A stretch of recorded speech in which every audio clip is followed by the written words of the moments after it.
Fabulous title for your presentation. It was very well done. So I'm going to hand this over.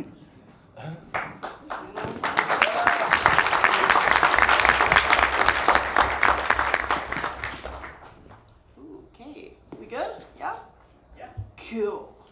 All right, yeah, thank you for the introduction. You've done that job for me. My name is Tian. I'm the executive producer at Gamemode One. Yeah, I've been working in Minecraft for over 12 years now. And yeah, I'm super excited to talk to you all about creating IP in Minecraft. Cool, so from this presentation, I'm hoping that you have a better idea of who we are at Gamemode One, what user-generated content is in Minecraft, why it's great, and how we kind of create branded experiences. So, who are Gamemode One? We are an official Minecraft partner based here in Halifax, producing content for the Minecraft Bedrock platform. We have 14 people working full-time on our Minecraft content and 25 people across the company. Our namesake is in tribute to our Minecraft roots. /Gamemode One is the command in Minecraft that enables creative mode, and although our company was established 6 years ago, as I said, many of us have been in the industry for over a decade now, since we were very young. And so creative mode was the tool that laid the foundation for many of us to grow into the developers we are today. Alongside our original IPs, we have created many licensed experiences that leverage world-renowned IP into the game, like Sonic the Hedgehog, like How to Train Your Dragon, and to adequately explain what we do and how we do it, I kind of first need to dive into what user-generated content in Minecraft even is. So, who here knows Minecraft? Who here has played Minecraft? Yeah, predictably, it's a very big game, funnily enough.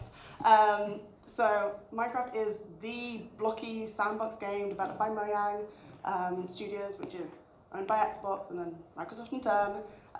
It is celebrating its 15th anniversary this year, and is the best-selling video game in history with over 300 million copies sold. It currently has about 166 million average monthly users as of this year, which is kind of a crazy number, and it has a varied audience across its editions, but is very much a game that's played globally by a whole range of ages. It has two main versions. It has Minecraft Java, which is the original game, and it's coded predictably in Java, and it's available on Windows, Mac, and Linux devices, and Minecraft Bedrock, which is coded in C++ and is available on most devices. There is also a Minecraft Education Edition available for schools and those kind of professional people, which is an offshoot of the Bedrock engine. Cool, so what is UGC in Minecraft then? Minecraft has actually been really key in developing what UGC even is in games, because it's been around so long and it's had such a huge community of players that have consistently created a whole host of content, from streaming and videos to fully explorable worlds and games. By supporting and encouraging this player behavior, by building the game with the community and creators in mind, by creating tools for partners like us, and by lowering the barrier of entry to creation, Minecraft's appeal and engagement has only grown over the last decade plus. They very much do invest in the creators through what they call the creator journey, which is the movement from players, either playing in their own worlds or at school, to player creators that make content for them and their friends to play, hobbyist creators who make content to improve their skills and gain renown in the community, and finally moving on to professional Minecraft creators like us, who make content to earn a living wage. So today I'm going to focus on UGC that uses Minecraft as a game engine and is interactive media, and can be and currently is monetized. For Java, this can include things like mods and multiplayer servers, and on Bedrock this includes servers and where we work, which is the partner program. Cool, so the partner program was established 7 years ago. It is an officially supported way for creators to collaborate with Mojang and sell content to Minecraft players on the Bedrock platform.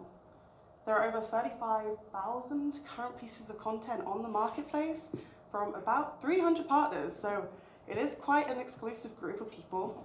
Partners go through an application process to be approved to get into the program, and once admitted, partners have the ability to work with Mojang on various content types and release monetized DLC on the Minecraft Bedrock marketplace. There are various different methods of revenue through this partnership, so that includes the dressing room for things like emotes and character creator items, so players can personalize their characters.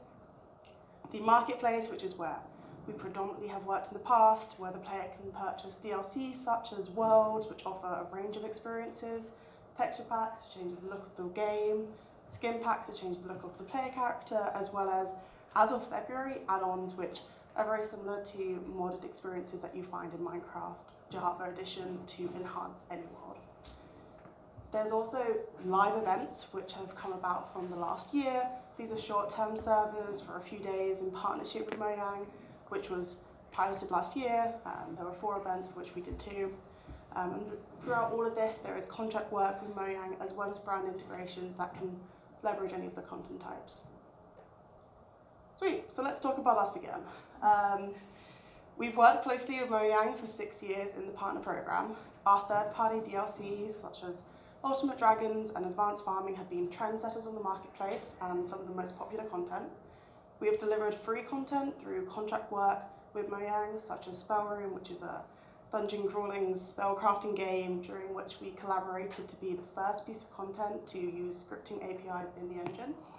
And we have also released live events, as I alluded to, based on Mojang IPs such as Minecraft Legends and the annual mob vote, which saw visits from millions of users over 4 days.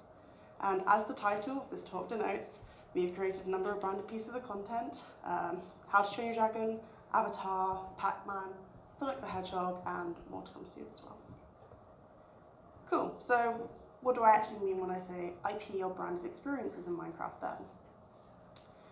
These are officially licensed pieces of content made in collaboration with Mojang and franchise stakeholders. Because of our consistent commitment to high quality products and our relationship with Mojang, we will often discuss potential opportunities or pitch ideas for IPs that we think would be a good fit. Mojang is then the people who acquire the licenses for us to then make content from and to bring the IP into Minecraft. In all of our content, we aim to create an engaging, fun experience that marries the 2 IPs really well, so Minecraft and whatever else we're working with. And branded work in Minecraft is really just that. It is creating experiences that the user base will value, rather than pushing a particular brand into the faces of our audience. Cool. The way that IP content is positioned in Minecraft, the kind of demographic that we would target, looks somewhat like this. We have most of our audience being the active marketplace users, those that check in on the marketplace regularly, those that purchase content. And beyond that, we aim to capture a number of general Bedrock users that may not necessarily be regular purchases or purchases yet, but maybe we can convince them to come on board to the marketplace and try out a purchase.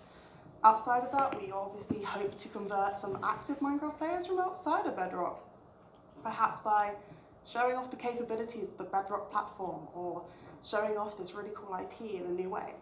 And of course, there is also an opportunity to reactivate Minecraft players who maybe haven't touched the game in a while by leveraging IP as a really big marketing beat for the wider game, or potentially leveraging a passionate fan base of an IP to bring new players into Minecraft.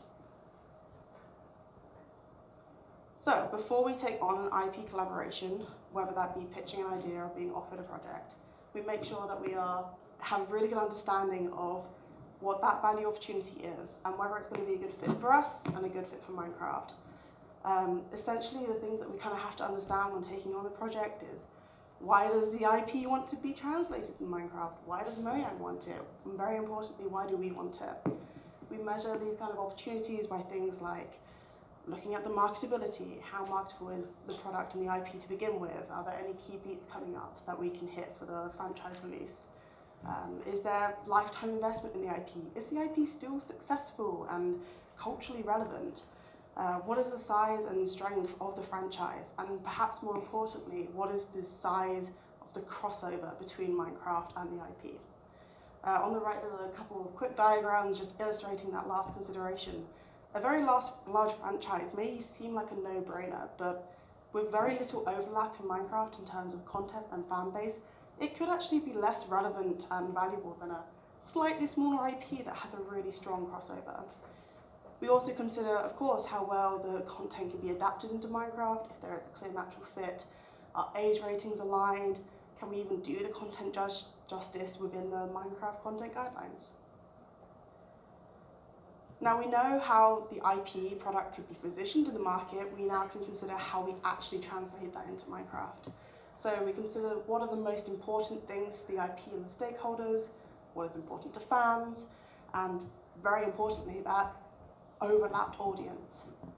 We also identify what the most marketable pieces of the IP are, and therefore start building an idea of what the product needs to hit to be successful. Then we start putting this information together into an actual product concept. Again, what is that natural alignment in Minecraft? What are the trends we're seeing in the marketplace and in the wider Minecraft community? What are people talking about? Is there already fan-made and modded content for this IP in Minecraft? With the majority of IPs that we see or that we consider, there has already been a well-established community already in Minecraft itself. We can then pull this context together to build out a proposal that we can pitch to Mojang and the IP holder to get the green light for development, where we can struggle with Jira and production practices for a few months.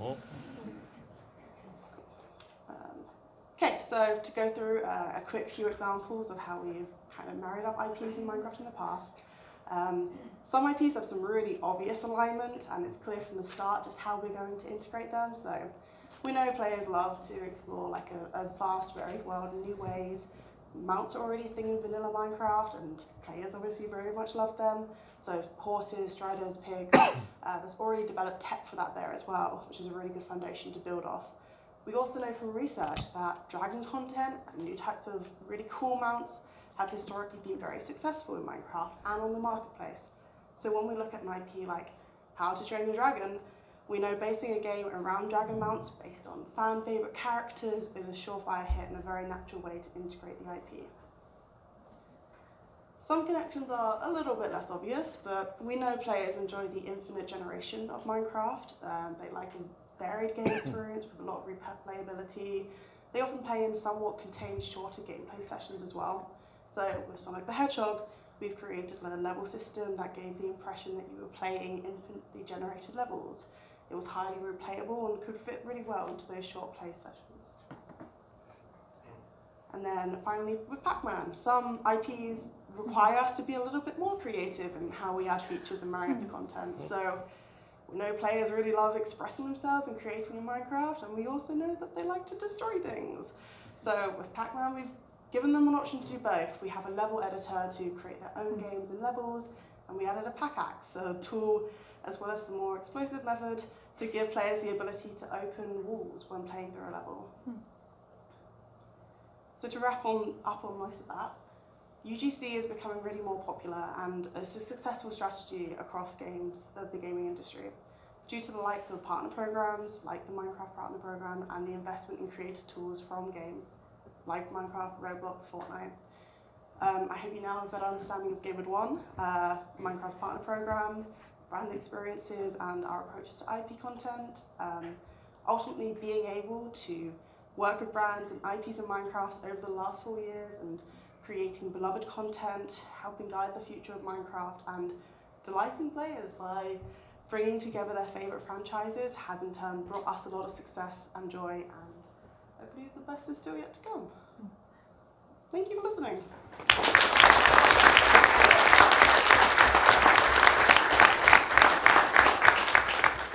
I think we have a few minutes left for questions, if anyone has any.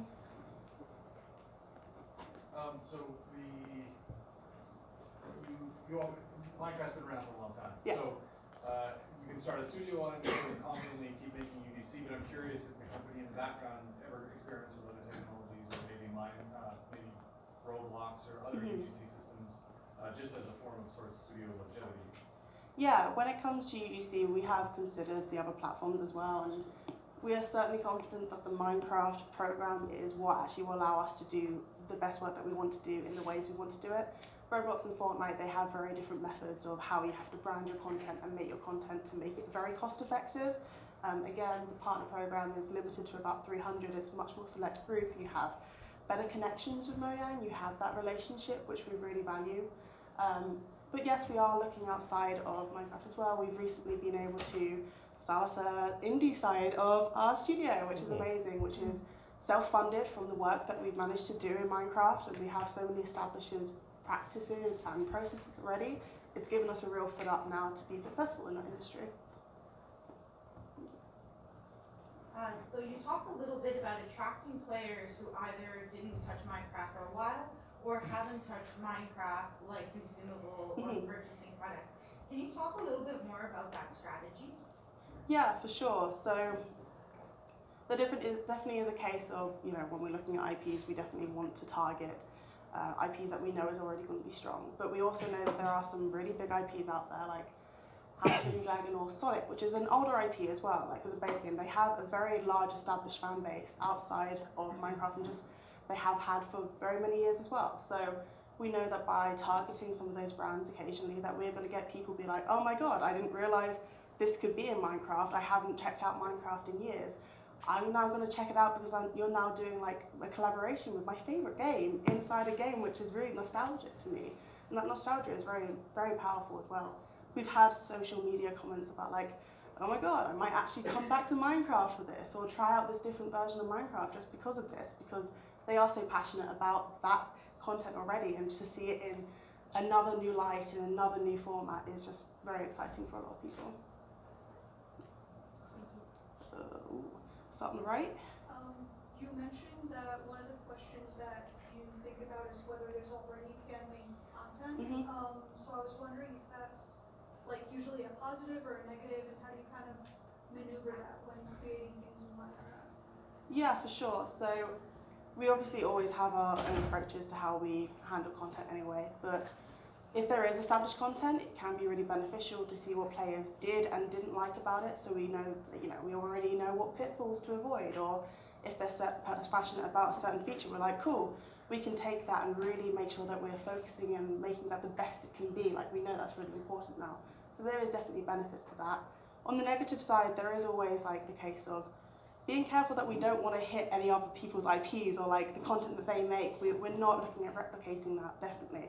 We definitely learn from it and use it as research and case studies, but ultimately like we use that data to be able to make our own decisions and our own designs. But there's obviously the risk, of course, like of people being like, hey, this is already on this and this is better, or like have that comparison. We've been fortunate that we haven't run into too much of that so far. We create really high quality content because we are able to be financially supported by that, and I think it stands on its own.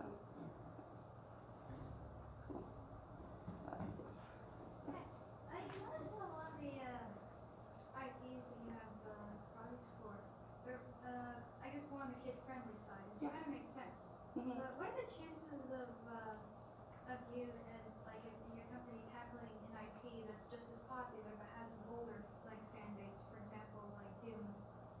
Is that ever? I don't know. So I have an idea one day, but. Yeah, of course. So the Bedrock marketplace, the current data that we currently have is that tends to skew on the younger side. So we're talking like between 10, 13, 14 often. So because of that, there definitely is a focus on a slightly younger demographic and making sure it's accessible to that. We still have had obviously lots of successful people who are outside that age range, but in terms of like the more mature audiences or the more mature content, with Minecraft Marketplace and the guidelines that they have right now, it has to be suitable for the base game, which is rated E for everyone. So any games that any IP that we want to target that has a game which has a higher age rating than that, we have to do some finagling and present it as a different name because it can't be associated directly with a more mature game. So there are some restrictions in what we can do there. Are there examples of IPs that you've maybe heard from the players, like, oh, we'd love to see this, we'd love to see that, and then you've actually looked into it and it's like, this, for whatever reason, it's just not going to work. And on the other side of that, in cases of you taking on something where you think it's going to have legs and then it just maybe doesn't land the way that you might expect. yeah, what I can say there. Yeah, there are certainly some, like, okay, I'll use Lord of the Rings as an example. It's huge. We're really passionate about it ourselves, but Lord of the Rings has been, you know, recreations of Minecraft have been really, really popular in the past, and it definitely is something which, you know, we would be passionate about, but the other things that we have to consider when we create this kind of content is scoping, and to recreate Lord of the Rings, to do it justice in the way that we want to do it, that would be an incredibly arduous task. It would be incredibly highly scoped, and ultimately the kind of content that does well, not only in kinds of like sales, but also just in performance on a 15-year-old game, is going to be those which are kind of like a little bit more contained in scope, and we'd want to be able to, again, do the IP justice. So that's obviously a really big consideration for us.